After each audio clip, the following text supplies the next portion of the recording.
देव नाम के व्यक्ति की शादी अरेंज मैरिज के तौर पर शालिनी से हुई थी। दोनों की शादी अरेंज मैरिज होने के कारण वे दोनों एक दूसरे को पहले से नहीं जानते थे। शादी के बाद दोनों एक दूसरे को जानने पहुंचाने का काम चालू हुआ।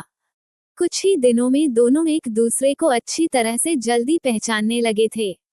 जब दोनों में अच्छी तरह से पहचान हुआ, दोनों एक दूसरे को समझने लगे थे, तो देव को लग रहा था कि उसे एक बेहतर ही पत्नी मिली है, क्योंकि उसे पूरी तरह से समझने के बाद उसे समझ में आ गया था कि लव मैरिज करना कोई जरूरी नहीं है, अरेंज मैरिज में भी अच्छी पत्नी मिल जाती है। दोनों की नई नई शादी हुई थी, इसी कारण से दोनों एक दूसरे को अच्छी तरह से समय देते थे। उसके बाद दोनों एक दूसरे के काम में हाथ बटाया करते थे। पति पत्नी दोनों में खूब ज्यादा प्यार होने लगा था।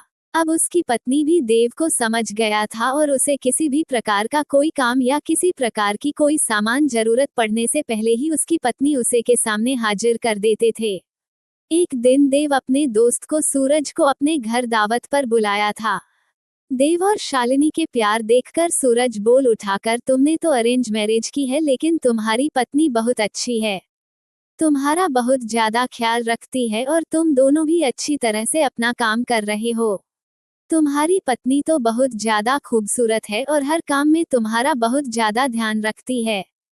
तुम बहुत ज्यादा खुशकिस्मत होगी, तुम्हें अरेंज मैरिज होने के बावजूद भी तुम्हें इतनी अच्छी पत्नी मिली है। एक दिन देव अपनी पत्नी से कहता है कि तुम जाकर तैयार हो जाओ, हम लोग कहीं घूमने जाने वाले हैं।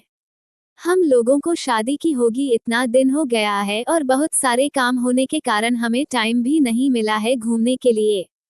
चलो वहां आज हम लोग घूमने के लिए कहीं चलते हैं।